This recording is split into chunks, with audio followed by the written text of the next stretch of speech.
राम मंदिर निर्माण समिति के अध्यक्ष निपेंद्र मिश्रा जी हमारे साथ हैं, उनसे बात करते हैं। सर, मेरा आपसे पहला सवाल ये है कि सबको ये उत्सुकता है जानने की राम मंदिर को लेकर कि इतनी पूरे देश में उत्सुकता है, देश के बाहर भी उत्सुकता है, लोगों की उत्सुकता सर इस बात को लेकर के है कि वो जो भव्य आकृति जो वो टीवी में देख रहे हैं, समाचार चैनलों में, अखबार में देख रहे हैं, ये उनको सामने से देखने को कब मिलेगी सर? उनकी एंट्री कब से शुरू हो पाएगी, कब से वो भव्य स्वरूप का दर्शन कर पाएंगे? आपने सही कहा। एक्चुअली तो उत्सुकता इसलिए ज़्यादा है कि समाज ने ये आशा छोड़ दी थी कि यह भगवान राम का मंदिर अयोध्या में बन सकेगा। एक तरीके से निराशा थी, लेकिन जब उच्चतम न्यायालय का निर्णय आया और उसके बाद निर्णय में जो बातें स्पष्ट थी, जो ट्रस्ट बनाने की बात थी और जो एक कंस्ट्रक्शन कमेटी बनाने की बात थी कि उसकी कमेटी बनाई जाएगी, उसके अध्यक्ष होंगे, उस समय से लोगों को एक आशा जागी थी कि शायद निर्माण वास्तविकता में परिणत हो जाए। आपका प्रश्न जो है वह बहुत सही है।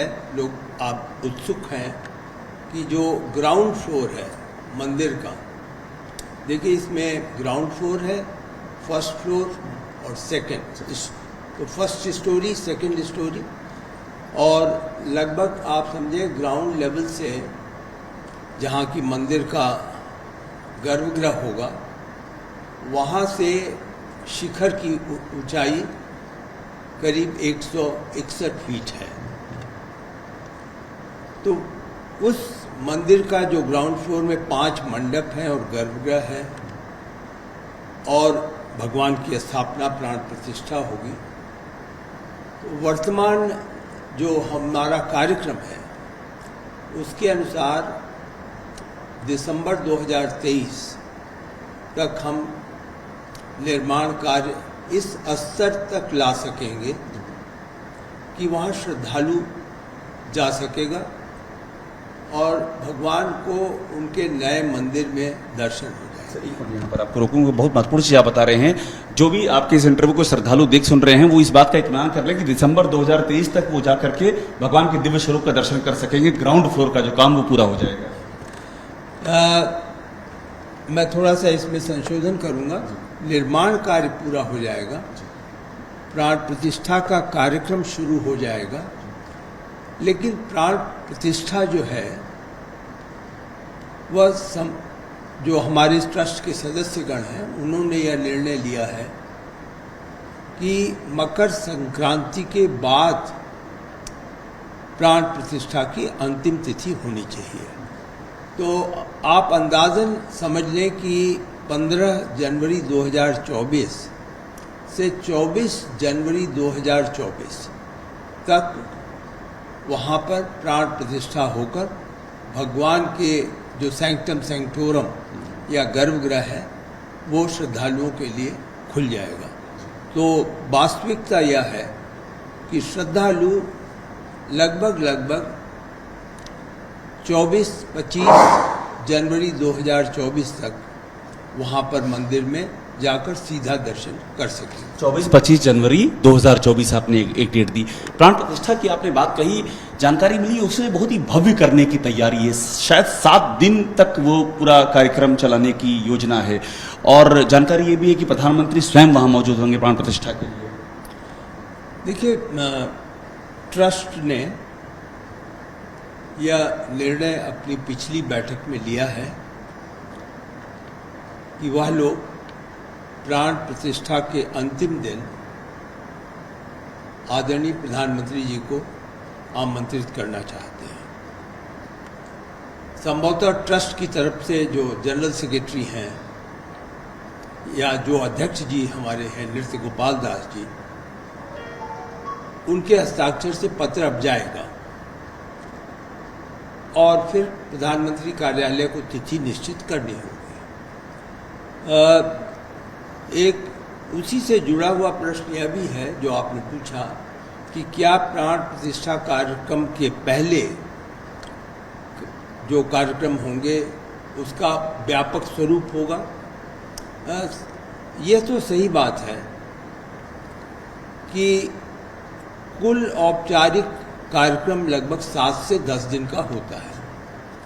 तो यूँ आप अनुमान लगा सकते हैं कि मकर संक्रांति के बाद वहाँ पर विभिन्न प्रकार के आयोजन शुरू हो जाएंगे, जो कि पूजा से संबंधित होंगे, जो कि एक पद्धति है कर्मकांड की, उसके अनुसार होगा।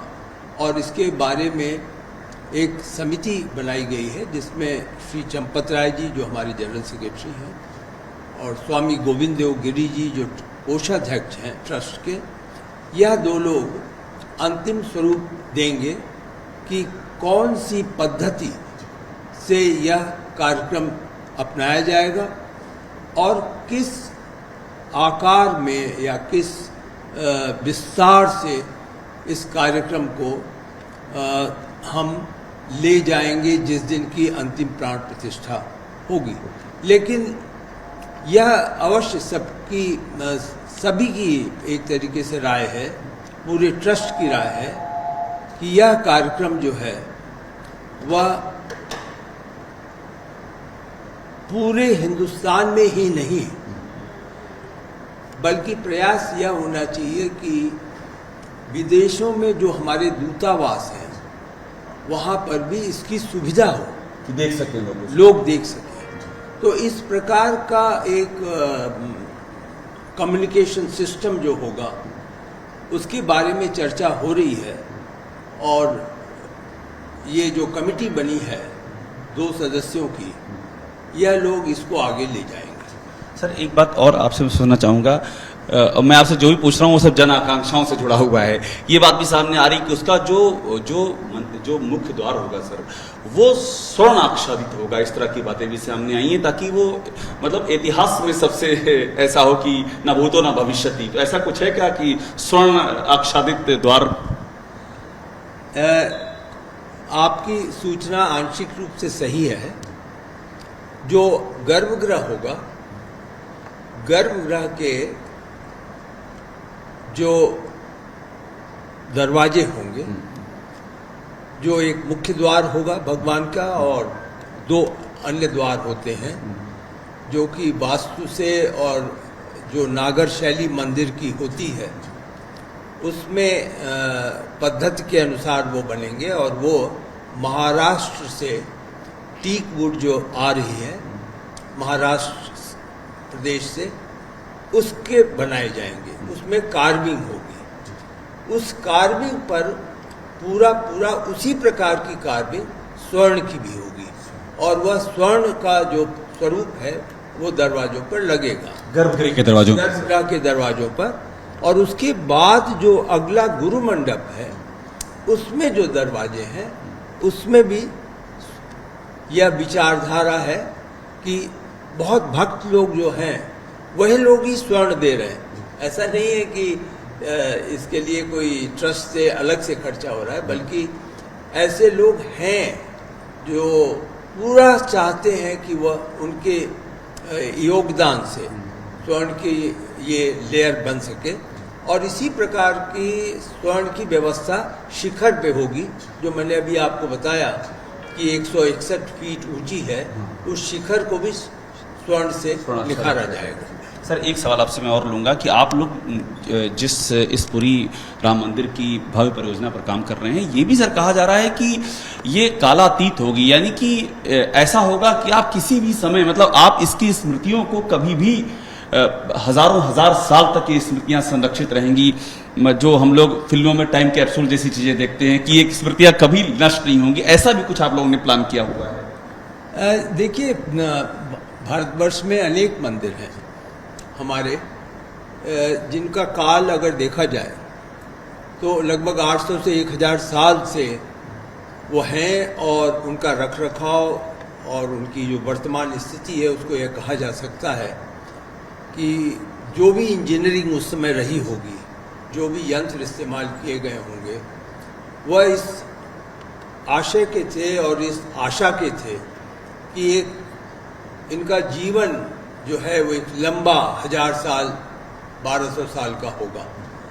इसी प्रकार इस मंदिर में भी लोगों की अपेक्षा थी, अयोध्या के साधु संतों की अपेक्षा थी, ट्रस्ट में जुड़े हुए साधु संतों की अपेक्षा थी, और लगभग अगर मैं कहूँ कि पूरे देश की अपेक्षा थी कि इस मंदिर को भी ऐसा बनाया जाए कि इसका जीवन काल ऐसा ही है 1000 वर्ष का कम से कम रहे। इस दृष्टि से जितनी तकनीकी हम लोग एक तरीके से राय प्राप्त कर सकते हैं, एक ज्ञान प्राप्त कर सकते हैं, सारे आईआईटी से और central building research institute Roorkee से उस ज्ञान को प्राप्त करके इस निर्माण को लार्सन टूब्रो के देख रेख में बनाया जा रहा है। और हम सब आप यूँ विश्वास करें कि ऐसा कोई दिन सुबह और शाम नहीं जाता जब इस ज्ञान के और इस विषय से उठे हुए प्रश्नों पर कोई न कोई समस्या ना हो और उसका समाधान न हो। समस्या और समाधान से लगभग आप समझें कि पिछले 2 वर्ष से हम लोग जूझ रहे हैं, और आशा है कि प्रथम चरण मंदिर निर्माण का दिसंबर 23 में हम दे सकेंगे। सर, आपने आस्था और विज्ञान का अद्भुत संगम किया है इस पूरी मंदिर निर्माण में। मतलब जितनी प्रबल आस्था है उतना ही प्रखर विज्ञान भी है। तो क्या सर ऐसा कुछ है क्या कि जमीन के भीतर भी कुछ ऐसा मतलब मैं यंत्र तो नहीं कहूंगा क्योंकि हम आधुनिक युग में आ गए हैं, नहीं कोई ऐसी मशीन है जो कि इन स्मृतियों को संरक्षित करेगी हजारों हजार साल तक? देखिए, जो निर्माण किया जा रहा है वह तो पूरी तरीके से पद्धति, जो इंजीनियरिंग का स्केल है, उसको आईआईटी के 5 आईआईटी हैं, आईआईटी चेन्नई या मद्रास जिसे कहते हैं, IIT Kanpur, IIT Delhi, IIT Surat और सेंट्रल बिल्डिंग रिसर्च इंस्टीट्यूट, इन लोगों के अध्ययन के बाद बनता है। और यह सब जब एक मत के हो जाते हैं, उनका जो सिविल कंस्ट्रक्शन डिवीजन है, तब हम लोग आकर के उस कार्य को करते हैं। यह सही है कि ये इसका जो फाउंडेशन है, जो नींव डाली गई, वो अपने में अनोखी है। आप यूँ अनुमान करें कि इतने बड़े स्थान पे, लगभग 2.5 एकड़ स्थान पे 15 मीटर, इसको फीट में मत समझें, 15 मीटर का मतलब होता है कम से कम 3 स्टोरी बिल्डिंग। तो उतना नीचे इसकी खुदाई हुई। खुदाई होने के बाद उस सारी मिट्टी को बाहर निकाला गया। बाहर निकाल करके एक नई इंजीनियर्ड फिल, यानी जो आईआईटी चेन्नई ने बताया कि क्या क्या चीज़ें मिला करके सॉइल के साथ फिर इंजीनियर्ड फिल दिया जाएगा, और उसकी गुणवत्ता ये है कि 14 दिन में वह एक पर्टिकुलर स्टोन फॉर्म ले लेता है, और उसकी जो स्ट्रेंथ है, जो मिनिमम या लोग आईआईटी चेन्नई और सीबीआरआई रुड़की चाहते थे, वो स्ट्रेंथ उस सॉइल की हो जाती है। तो आप यूँ अनुमान लगाएं कि layer after layer after layer 42 layer compacted form में जब इस प्रकार लगाया गया, तब हम 15 मीटर को फिल कर सके और पहुँचे। तो एक फाउंडेशन बना, उसके ऊपर फिर करीब 2.5 मीटर का राफ्ट बना, उसके ऊपर फिर एक 3 मीटर का प्लिंथ बना, जिसको कि हमने ग्रेनाइट से बनाया है। तो आप यह सोच सकते हैं कि सारे प्रयास इसी दिशा में थे कि मंदिर जो है वह इतना ड्यूरेबल हो, जितना एक तरीके से इसकी स्ट्रेंथ इस प्रकार की हो। और इसको आप यूँ सोचें कि जो भी अयोध्या में किसी प्रकार के अर्थक्वेक आए हैं, उन आंकड़ों से 5 गुना इंटेंसिटी ज़्यादा भी अगर आए वहाँ पर अर्थक्वेक, तो बिल्डिंग का रिजिलियंस ऐसा है, जो बिल्डिंग की आधारशिला है वो इस प्रकार की है कि उसको किसी प्रकार की क्षति नहीं होगी। तो प्रयासरत हैं हम लोग। अब आपने जो पूछा कि क्या कहीं पर छिपा हुआ है, ऐसा नहीं है। हमारी जो लार्सन टूब्रो है और टाटा कंसल्टेंट ऑफ इंजीनियर्स हमारे प्रोजेक्ट मॉनिटरिंग कमेटी है, जो भी कार्य करते हैं उस कार्य का एक परमानेंट अभिलेख बनाया गया है। परमानेंट अभिलेख में क्या चर्चा हुई, क्या डिज़ाइन बनी, क्या इंजीनियरिंग वेरिफिकेशंस हुए, इन सब चीज़ों को बना करके स्टेज बाय स्टेज वॉल्यूम में पुस्तिका रखी गई है, जो 5 स्थानों पर उसको परमानेंट रिकॉर्ड के रूप में रखा गया है। तो आप जो कह रहे हैं वो है तो पृथ्वी के ऊपर रखा हुआ, लेकिन वो बहुत ही इम्पोर्टेंट रिकॉर्ड है। सर एक अंतिम सवाल आपसे, प्रधानमंत्री के दिल के कितने करीब है ये प्रोजेक्ट, क्योंकि आपने उनके साथ इतने लंबे समय तक काम किया है और उनकी जो आस्था है या जो उनकी प्रतिबद्धता है वो भी लगातार दिखती रही है, तो आप मुझे ये भी समझना है आपसे कि ये जो होने जा रही प्राण प्रतिष्ठा वो कितने ये उनके हृदय के कितने करीब है और उनकी जो एक सोच रही है उसका कितना अहम हिस्सा है ये बात तो देखिए, आपने जो कहा वही मैं दोहराऊंगा कि अटूट विश्वास उनका यह था कि अयोध्या में राम मंदिर का निर्माण होना चाहिए। शायद आपको पता ही होगा कि वह 5 अगस्त 2021 में जब गए तो 20 साल उससे पहले वो कभी गए नहीं। अयोध्या के चारों तरफ से चले गए, लेकिन उनके मन में यह था कि अयोध्या वो तभी जाएंगे जबकि वहाँ पर आधारशिला रखी जाए।